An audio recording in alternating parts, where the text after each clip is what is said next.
Hello, everyone. It's great to be back out here, and I'm Margaret O'Mara from the University of Washington in Seattle, and I'm really excited to be here with three global technology leaders from very different geographies to talk about the ingredients of a tech ecosystem, this burning question that has been on both political and business leaders' minds for a really long time.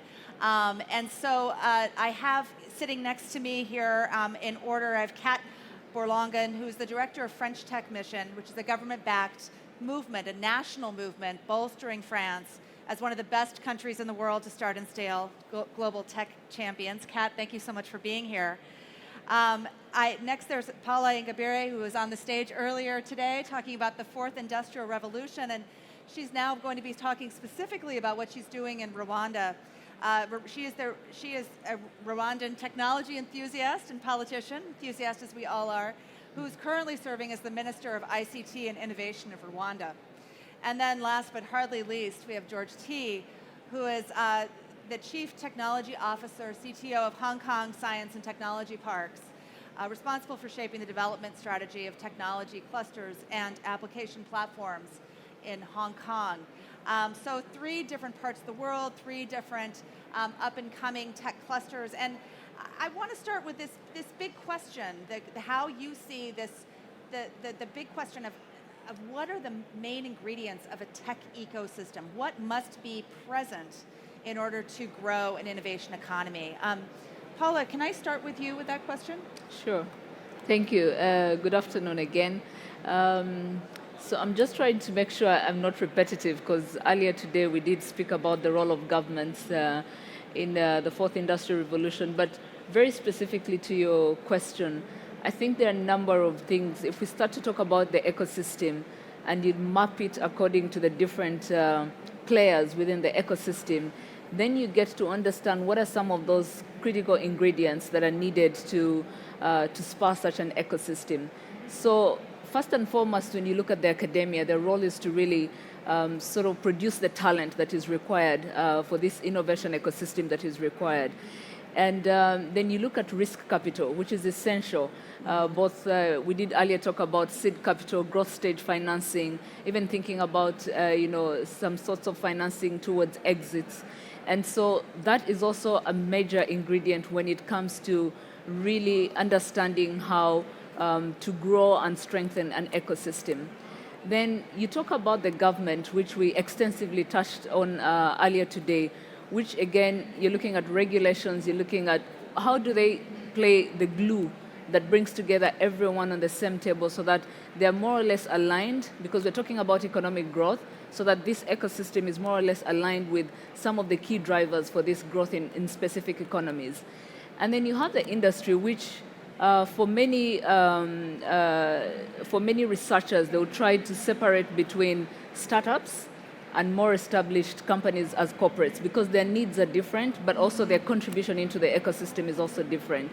And so really thinking about them as the pipeline, startups being the pipeline that really fuels this growth within the economy, and the more established companies as well. So I feel just looking at it at the mapping of the players, you're then able to look at the key ingredients for this ecosystem. Mm-hmm. Yeah. Kat, I'd like to turn to you, because I think what's really interesting about what's going on in France, what you're leading in France, is a lot of the strategies have often focused on regional, around cities, around regions, sort of specific research parks, clusters, and that obviously remains a very important strategy, and it's something that I want George to speak to as well. But in France, it's national. Explain to me what how this works. I mean, a lot of it has to do with who's behind the steering wheel, like who's doing it. So the reason why it's national is because, for one thing, France is one of the only central governments left in the world. Most countries tend to actually be federal, so you actually have a very strong national government. Another thing is that you kind of need it. Like when you're talking about, Paula was talking about talent, right? You want to do talent, you need to be able to, if you're sort of like dealing with talent at a national level, you're talking about education, which is not regional, which is national. You're talking about immigration, which is also not regional, which is national. And you're talking about the mobility of talent across Europe, which is also handled at a national level. So I think like when you go at it from a regional perspective, you're thinking about sort of growing things from the bottom up and being able to sort of compete at a regional level. Whereas when you're doing it at a national level, you're also thinking about, well, how can we compete at a national level? Yeah. And then in our case, George and I were talking about this earlier. One of the very special things I think about La French Tech is that we're a government-backed movement. I'm actually part of the Macron administration. I know I don't sound like it, and maybe I have to speak with a French accent or something like that. But I don't. But I'm actually a government official, and that changes a lot in terms of how we work. So we have part of the team that is firmly ensconced in government, and the other part that is actually completely community-driven. Yeah. We have almost 100 communities, French tech communities that are mostly entrepreneurs and investors from all over the world, and this thing is kind of done jointly. That's great. So George, that Hong Kong, obviously, there's no place like Hong Kong in the rest of the world. It's distinctive, a distinctive history, distinctive legacy as an economic hub and a center of many innovations. Explain to me you're working with a Hong Kong Science and Technology Park. We were just talking backstage. I remember visiting it 13 years ago. It has a long history. Tell me what's distinctive about Hong Kong and what you're doing there and how that contrasts. So like what you just said, I mean, Hong Kong has been known for being, one of the leading financial services center in the world, number 3. One of the most competitive economy. Hong Kong probably is not really known for innovation and technologies for decades. Although back then we might be known for, electronics when we, produce a lot of electronics for the world. But actually, in the recent 5-6 years, things have really changed tremendously. The way we look at innovation and technology is a matter of survival. It's a matter of continuously sustaining our competitiveness. So we have to do it. With that, so the government has been really, really determined and pouring lots of resources and support, whether it is on the funding side of the equation, building the infrastructure and whatnot. And one area particularly, I just want if people in this room know that is, Hong Kong actually has the talent that Kat just mentioned about. We have 5 schools actually ranked at Global 100, within the Global 100. And that's probably the only city in that part of the world. I think in the whole world, we're just at par with London. So, I mean, that actually creates a lot of supply of the right talent. Of course, it's never enough. And then the government also opened up a lot of channels for talents to be imported into Hong Kong and all these type of things. And what Hong Kong Science Park and Science and Technology Park is doing is actually we are the flagship platform, 100% backed by the Hong Kong government, really to provide a platform to be the home for technology companies, whether it is in ICT, whether it is in electronics, biomedical, green tech, materials, you name it, to really start your journey, your R&D journey in Asia, in Hong Kong, and really probably with the major focus into China. Because we continue to ride on the fact that the East and the West don't really oftentimes don't see eye to eye, and this is where we really play up that strength. Rather than just being a trading hub, typical trading hub, we want to be the innovation and technology hub where whether it is a technology adoption, even up to some of the international standards, Hong Kong could be the place where truly a global solution could be generated. So that's what we are focusing on. That's a really interesting thought, because one of the things that I remark often about, remind Silicon Valley that it historically has not been very good at marketing, really grasping what world markets want and need and can do, and also can create platforms and products that have been disruptive overseas, that are crafted with one worldview and don't realize how they might be applied or received more broadly. I think one of the thinking about governments and thinking about the government's role in spurring private sector entrepreneurship, because that's essentially what it is. How do you balance this? What's the right balance between what the government can and should do and when it needs to get out of the way? How do you calibrate that balance between the two? I throw that open to all of you. Yeah. I mean, for us, it's really straightforward. Yeah. The most important part is that we do our job. right? Like, so it's very different when you see, say, governments that take a very community approach and they think that their job is to, let's say, host conferences and do stuff with founders and do pitch contests and things like that. We don't believe that. We believe that we have a job and we understand what it is because our founders ask us for it. So if we want to sort of like look at what you were saying earlier on the target, so let's say talent, you mentioned talent, investment, regulation, and a little bit as well about like market access, like being able to. Oh, hi. Hello, everyone. Does this mean that no one could hear me for the past like few? Okay, it's okay. I have some very meaningful things to say. So if we take all four, I can tell you like very precisely not only what we think our job is, but also what are we doing. So talent. Mm-hmm. One thing that government can do, again, immigration. When our startups don't just need to bring in the best talent from all over the world because we don't have enough, but because you need international startups to build international tech champions, and that has to start very, very early on. Mm-hmm. But it's very difficult to do if your startups can't hire, they can't compete with, let's say, the Googles and the Amazons or some of like the American unicorns that are there. Yeah. So we created a visa called the French Tech Visa for Employees that allows any French startup to hire anyone they want from anywhere in the world. Fast track, they can bring them and their families to France, give them a residence permit for up to 4 years. Right, wow. And only government can do that. So again, like sort of doing our job. And then Hello, U.S. government, please take note. When you look into investment, I think investment is a little trickier. It's a little harder because you don't know when government funding is kind of screwing with the local ecosystem and when it's actually boosting it. So one approach that we like to take is we only like to go where there are gaps. Mm-hmm. So for example, I mean, very openly in France right now, the two big investment gaps are early stage deep tech.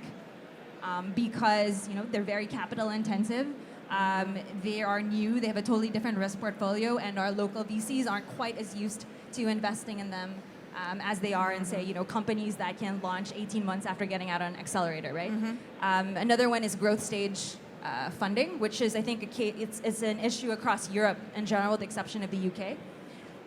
And so for the first case, what we did is we created a match fund called French Tech Seed. It's a 400 million euro match fund that's meant to be spent over the next 3 years. And the way that it works is that we try to attract more researchers to launch startups by making sure there's capital that's readily available. But we also make sure that there are angel investors or early stage VCs that are willing to invest in them. So if one startup gets tagged by our scouting network as an early stage deep tech startup, we follow on automatically up to 250K in convertible notes. And this is and it's an ecosystem play. It's not an investment play. It's very different when a government invests. They don't invest for the same notion of return. We're doing it because we want to strengthen the deep tech startup ecosystem. So those are some things. And then of course there's regulation. Now the thing with regulation is I don't know if there are any regulators in the room, but regulation is really hard, not because regulators don't understand the topics, but because it takes a lot of time and it's a massive project management issue for government. So something that our team does is that we centralize and this is something that's been very cool about being in the Macron administration. It's honestly like having a president that gets it is a massive game changer, because basically what happens today is that we have French tech correspondents across every single ministry, across every single government agency that has a touch point with a startup. If there is a massive regulatory issue, say like reforming stock options or thinking about like, what are some of the issues? Or things that are very industry specific on AI or biotech or something like that.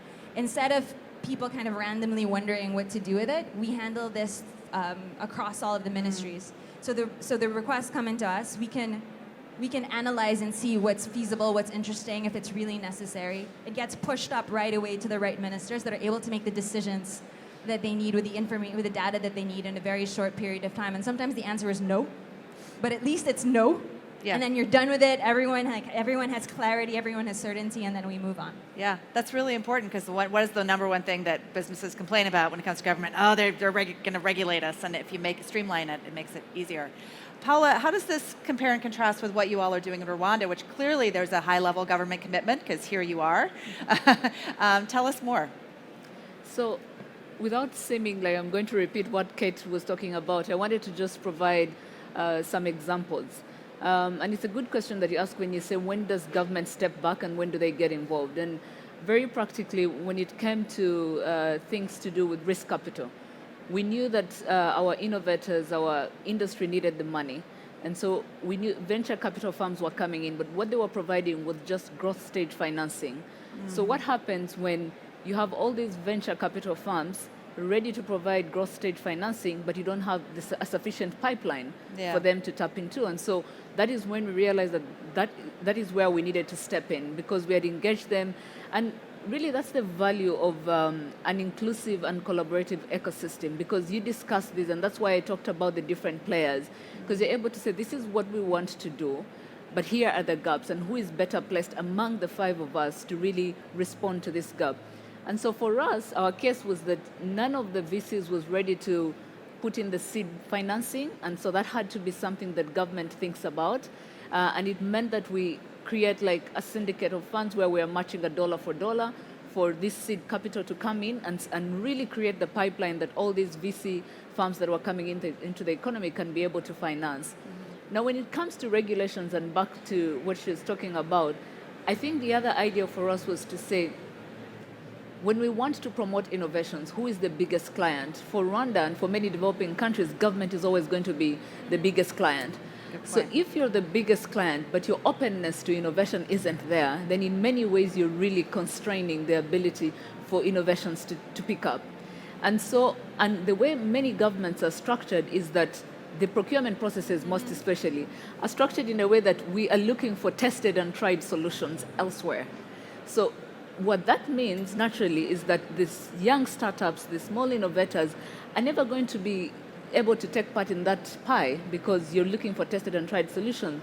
So we had to carve out what we call the public procurement innovation, which is a mechanism that allows us as government to be able to go out and say, we are seeking new to the world type of ideas, as opposed to tested and tried. So it helps you to create a caveat around the procurement processes, but also to create a playing field and a level playing field for the startups as well as the more established companies that you have within the economy.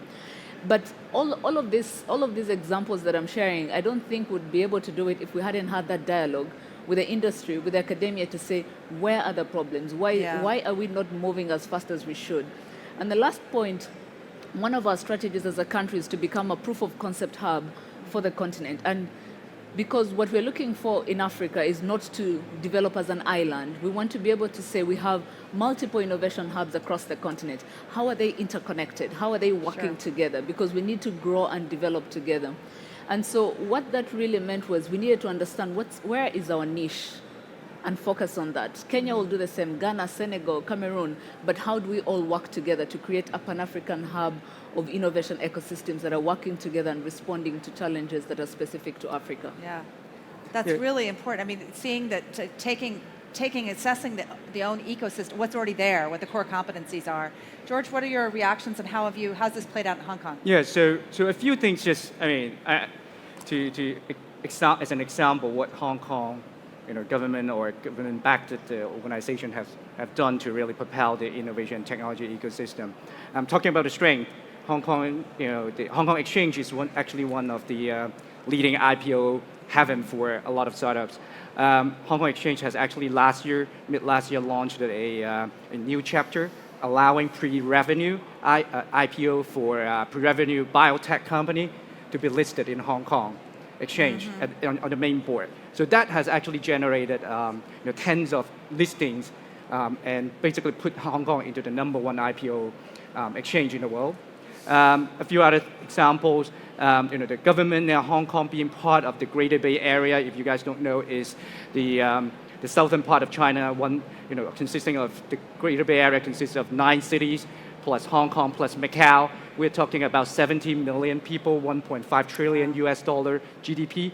And this whole area is actually what we call the Greater Bay Area, whereby innovation and technology will be the main focuses. So Nice Hong Kong play. government is actually working very closely in that community. So what you could imagine is then, as a foreign company, if you come to Asia and if you're really eyeing on China, but if you're still having questions of how to navigate through the legal system, the IP protection, the talent access, information access, whatnot, Hong Kong could be the base, could be that launch pad, could be that receiving end to really help companies to explore that journey. and hopefully, make use of Shenzhen. We'll talk about Shenzhen, how Shenzhen has become the manufacturing, center of the world, etc. So that's what we organized. That was the government has been putting into effort, and then and that's why Science Park, as the executing arm, that's what we make those things. I mean, government is government, government is administration. So we are the execution arm to make those things happen in the sense of bridging, leveraging on the policy, the regulation to make things happen. Wow. I wish we had an hour, 20 minutes to talk about this, but unfortunately we don't. But please join me in giving a round of applause to our panelists. What a wonderful conversation. Thank you. Thank you all for being here.